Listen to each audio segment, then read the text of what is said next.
प्यारे विद्यार्थियों, मैंने आप लोगों को पहले कक्षा 12 बायोलॉजी में अध्याय 1 जीवों में जनन चल रहा है, जिसमें आप लोगों को मैंने 6 क्वेश्चन कंप्लीट करा दिए हैं। 6 क्वेश्चन आप लोगों को अच्छे से याद हो गए होंगे। उम्मीद है आप लोगों को अच्छे से याद हो गए होंगे। इसके बाद आज हम आप लोगों को नेक्स्ट 2 क्वेश्चन समझाने वाले हैं। दोनों क्वेश्चन आप लोगों को अच्छे से याद करना है। अच्छे से याद करने के लिए आप लोगों को पूरा वीडियो देखना पड़ेगा। उसके लिए आप लोग अच्छे से देखना वीडियो पूरा। क्वेश्चन हमने 6 आप लोगों को समझा दिए थे, पूरे कंप्लीट हो गए थे 6 क्वेश्चन। इसके बाद आया है क्वेश्चन नंबर 7वां। क्वेश्चन नंबर 7 में पिछले वीडियो में हमने आप लोगों को बताया था अलैंगिक जनन की विधियां। अलैंगिक जनन की कितनी विधियां थी? 6 विधियां थी। 6 हमने आप लोगों को अच्छे से समझाई थी। अब आज आप लोगों को समझना है पहली जो विधि थी विखंडन। तो आज आप लोगों को विखंडन के जो 2 रूप थे, द्विविखंडन और बहुविखंडन। तो आज आप लोगों को विखंडन के जो 2 रूप हैं, द्विखंडन और बहुखंडन, उन दोनों में अंतर समझना है। तो क्वेश्चन नंबर 7वां है आपका कि द्विखंडन व बहुखंडन में अंतर दीजिए। क्वेश्चन नंबर 7वां,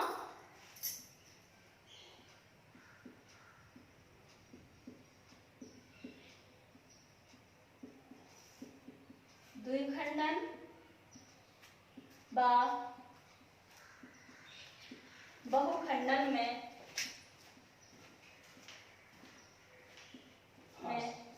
अंतर दीजिए।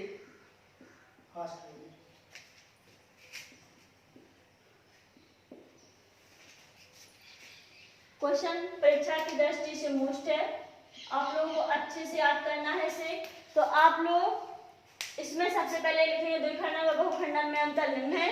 उसके बाद पहला अंतर है द्विखंडन व बहुखंडन में। पिछले वीडियो में हमने आप लोगों को बताया था कि द्विखंडन क्या है और बहुखंडन क्या है। तो सबसे पहले जो द्विखंडन है उसमें जो द्विखंडन में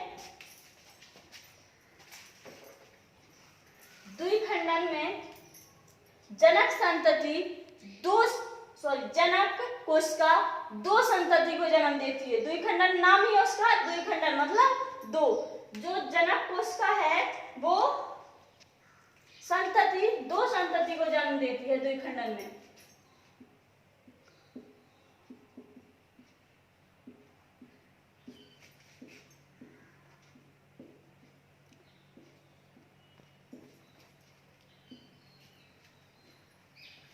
सबसे पहला जो है द्विखंडन में वो है, इसमें जनक कोशिका 2 कोशिकाओं को या 2 संततियों को क्या करती है?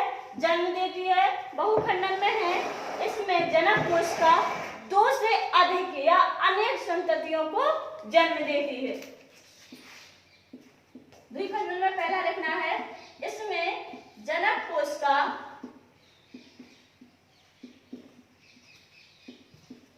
2 संततियों को जन्म देती है।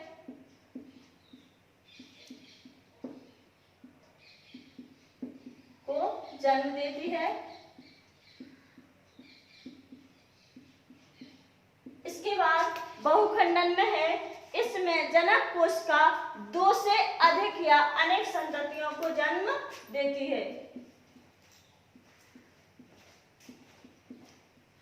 इसमें जनक कोशिका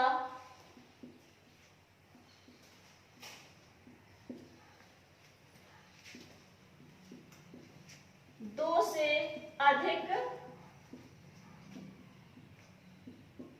संततियों को जन्म देती है।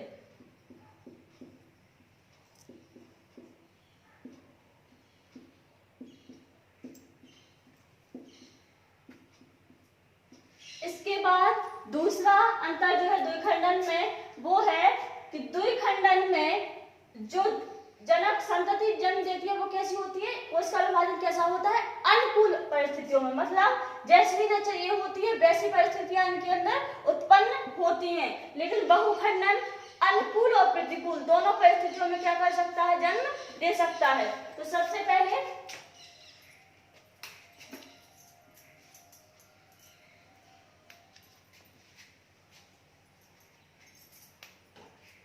जो द्विखंडन की क्रिया होती है यह अनुकूल परिस्थितियों में होती है। यह कैसी होती है? यह अनुकूल परिस्थितियों में होता है।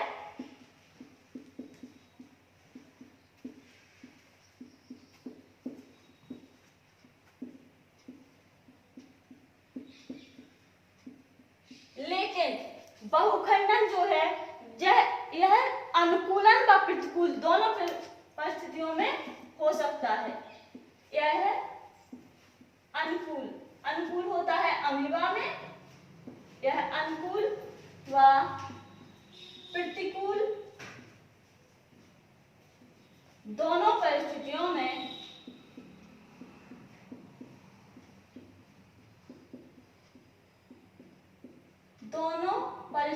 में हो सकता है।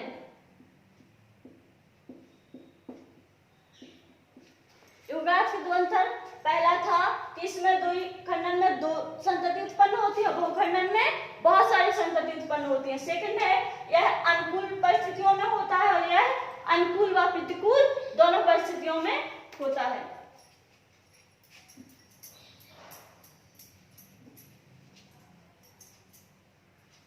अब इसमें तीसरा द्विखंडन में प्रत्येक केंद्रक विभाजन के बाद, द्विखंडन में प्रत्येक केंद्रक विभाजन के बाद कोश का द्रव्य का विभाजन होता है। मतलब पहले क्या होता है? केंद्रक विभाजन, उसके बाद क्या होता है? कोश का द्रव्य विभाजन। लेकिन इसमें पहले कोश का द्रव्य बिखर जाती है, उसके बाद केंद्रक का विभाजन होता है। प्रत्येक केंद्रक विभाजन के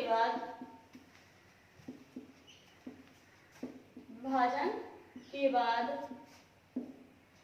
कोश का द्रव्य विभाजन होता है।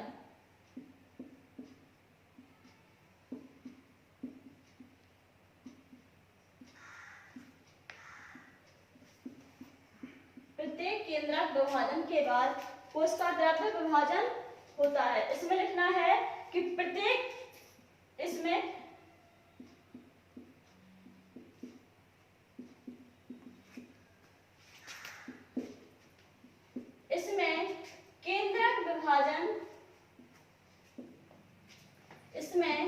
केंद्रक विभाजन के बाद कोश का द्रव्य विभाजन नहीं होता है।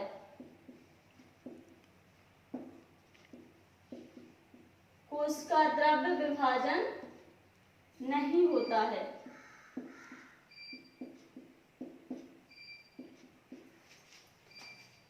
प्रत्येक केंद्रक विभाजन के बाद कोश का द्रव्य विभाजन होता है द्विखंडन में, लेकिन बहुखंडन में इसमें केंद्रक विभाजन के बाद कोश का द्रव्य विभाजन नहीं होता है। इसके बाद है अपना चौथा अंतर।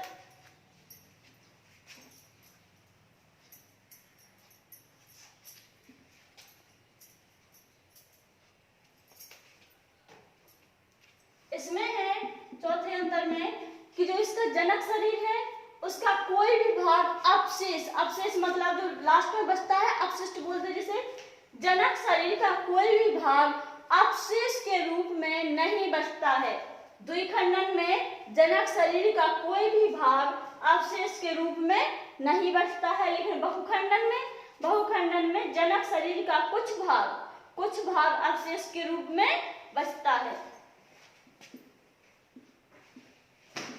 इसमें लिखना है द्विखंडन में जनक शरीर का कोई भी भाग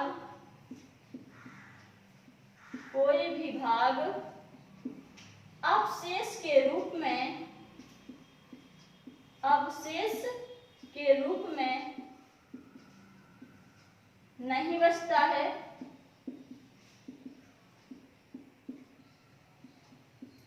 लेकिन बहुखंडन में जनक शरीर का कुछ भाग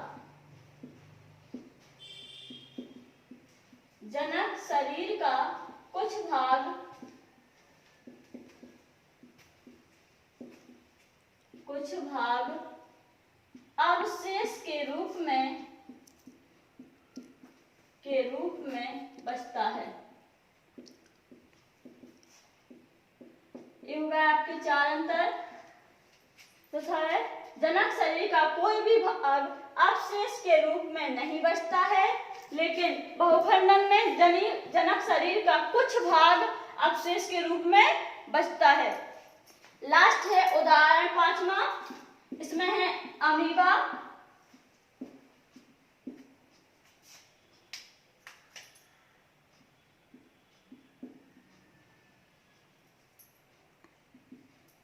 उदाहरण में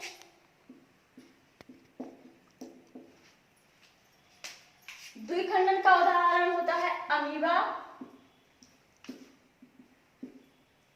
और पैरामीशियम।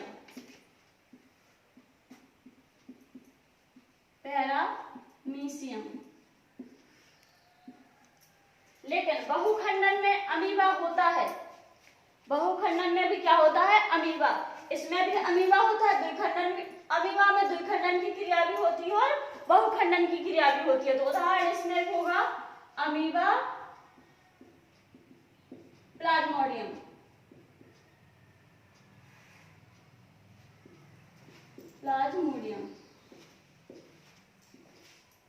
ये होगा आपके अंतर पांचों। ठीक है, द्विखंडन और बहुखंडन में अंतर होगा आपके कंप्लीट पांचों। इसके बाद है आपका नेक्स्ट क्वेश्चन 8वां। क्वेश्चन नंबर है 8वां आपका, विखंडन व मुकुलन में अंतर लिखिए, कोई 5। ठीक है, तो विखंडन क्या है और मुकुलन क्या है? विखंडन अभी आप लोगों को बताया। तो विखंडन होता है, वह होता है एक कोश के जीवों में। विखंडन कैसा होता है? एक कोश के जीवों में। लेकिन मुकुलन कैसा होता है? एक कोश के व बहुकोश के जीवों में।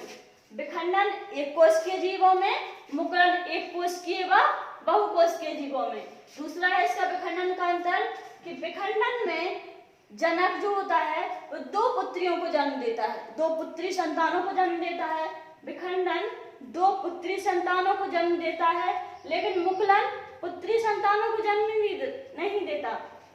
मुकुलन में हमने परिभाषा बताई थी आप लोगों को कि उसमें एक जनक कोशिका से एक उभार होता है, छोटी सी अतिवृद्धि होती है, छोटी सी, जिसमें से वह उसी जनक कोशिका से अपना पोषण करता है और पोषण करने के बाद लास्ट में क्या हो जाता है? उससे अलग हो जाता है। अलग होकर क्या करता है? एक नए जीव की उत्पत्ति करता है।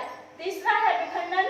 विखंडन में लिखना है तीसरे में, इसमें पहले कोशिका विभाजन होता है, उसके बाद पहले केंद्रक विभाजन होता है, उसके बाद जीव द्रव्य विभाजन होता है या कोशिका द्रव्य विभाजन होता है। लेकिन मुकुलन में कोशिका द्रव्य विभाजन नहीं होता। इसमें पहले केंद्रक का विभाजन होता है, उसके बाद कोशिका द्रव्य का विभाजन नहीं होता है। चौथा है इसका विखंडन में जो चौथा है इसका कि इसमें जनक शरीर अपनी पहचान खो देता है। मतलब विखंडन जैसे अमीबा में हमने उस दिन बताया था आप लोगों को, अब इसका 2 कोशिकाओं में विभाजन होगा, 2 कोशिकाओं में, एक ये और एक ये। तो ये स्वयं तो नहीं बची ना, इसके 2 रूप हो गए कि नहीं, इसलिए ये क्या कर देता है? अपनी पहचान खो देता है। इसके बाद मुकुलन है। मुकुलन अपना जैसे एक कोशिका जनक कोशिका से दूसरे कोशिका की उत्पत्ति हुई, लेकिन वो कैसी होती है? अपनी जनक के समान। तो वो अपनी क्या नहीं खोता? पहचान खोता नहीं है। ये हो गया आपके 4 अंतर। इसके बाद लास्ट है आपका उदाहरण विखंडन में अमीबा व पैरामीशियम। विखंडन में कौन से? अमीबा व पैरामीशियम विखंडन में होता है और मुकुलन में है हाइड्रा व ईस्ट। उदाहरण, हाइड्रा में मुकुलन की क्रिया होती है और ईस्ट में भी कैसी होती है? मुकुलन की क्रिया। लेकिन अमीबा व पैरामीशियम में विखंडन की क्रिया। तो हम अब आप लोगों को बोर्ड पर लिख के बता रहे हैं, आप लोग ध्यान से देखना।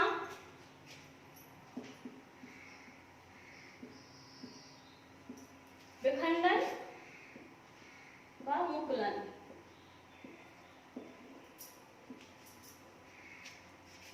पहला है विखंडन में, यह है एक कोशिकीय जीवों में होता है।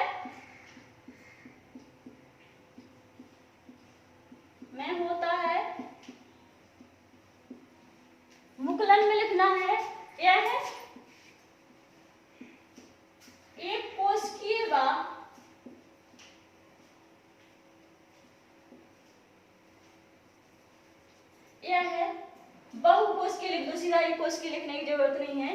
यह है बहुकोशिकीय जीवों में होता है। यह है बहुकोशिकीय जीवों में होता है। पहला हो गया, यह एक कोशिकीय जीवों में होता है, लेकिन मुकुलन यह बहुकोशिकीय जीवों में होता है। दूसरा है, यह है अपनी पहचान, इसमें जनक कोशिका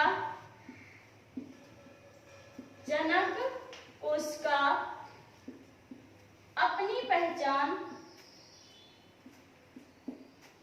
पहचान खो देती है, लेकिन मुकुलन में जनक कोशिका अपनी पहचान नहीं खोती है। इसमें जनक कोशिका अपनी पहचान नहीं खोती है, अपनी पहचान नहीं खोती है।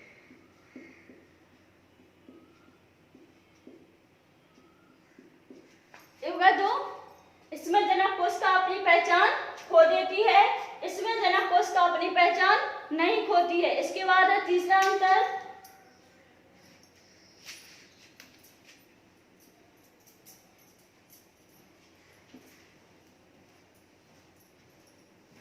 तीसरे में है, इसमें जनक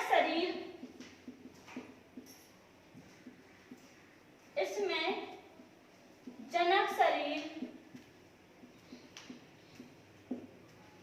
दो पुत्री संतानों को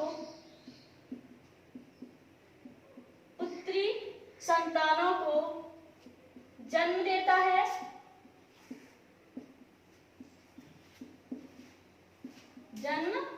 देता है, लेकिन इसमें मुकुलन में हमने बताया ना आप लोगों को, एक छोटी सी अतिवृद्धि होती है।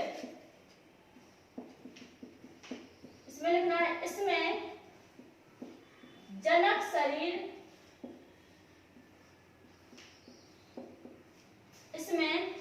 शरीर में छोटी अतिवृद्धि होती है,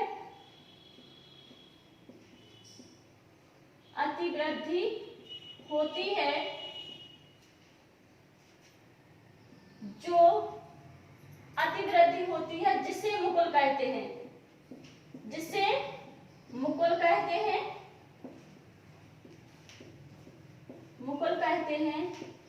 यह है मुकुल जनक शरीर से अलग होकर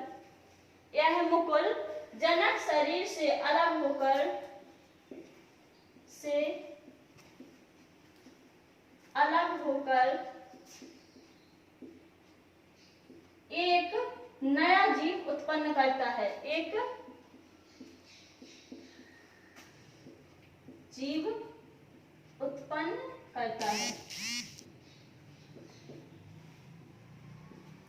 ये हो गया मुकुलन।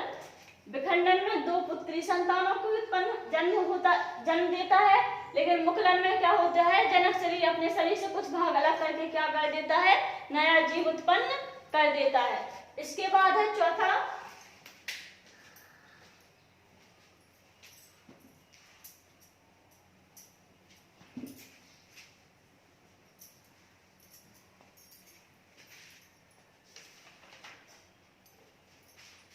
तो इसमें लिखना है,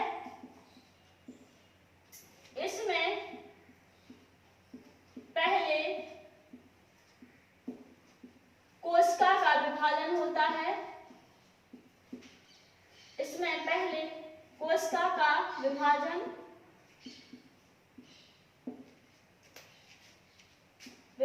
होता है, बाद में कोशिका द्रव्य का बाद में कोशिका द्रव्य का विभाजन होता है। इसमें पहले कोशिका का विभाजन होता है, बाद में कोशिका द्रव्य का, लेकिन इसमें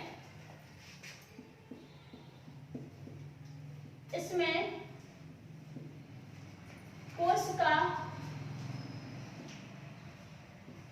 विभाजन छोटी अतिवृद्धि के रूप में होता है। छोटी अतिवृद्धि के रूप में होता है।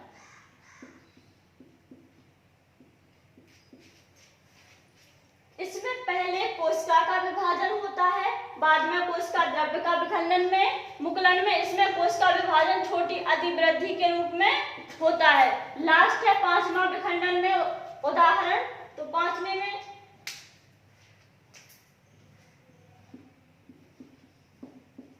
उदाहरण लिखना है। विखंडन में हमने बताया अभी आप लोगों को अमीबा व पैरामीशियम,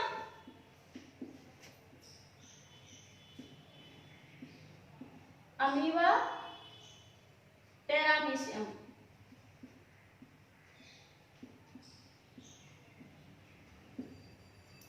इसमें है मुकुलन में हाइड्रा व ईस्ट, हाइड्रा ईस्ट। ये हो गया आपके विखंडन और मुकुलन में 5 अंतर हमने आप लोगों को बताए। विखंडन मुकुलन पहले बताया, द्विखंडन व बहुखंडन, फिर विखंडन व मुकुलन। आप लोगों को दोनों क्वेश्चन अच्छे से याद करना है। आप लोगों को उम्मीद है आप लोगों को अच्छे से याद हो जाएंगे। वीडियो आप लोग पूरा देखना, जिससे आप लोगों को समझ में आए कि क्वेश्चन में आखिर कहाँ पर क्या है। ठीक है, तो हमने आप लोगों को 2 क्वेश्चन आज समझा दिए। इसके बाद नेक्स्ट क्वेश्चन आगे नेक्स्ट वीडियो में। Thank you.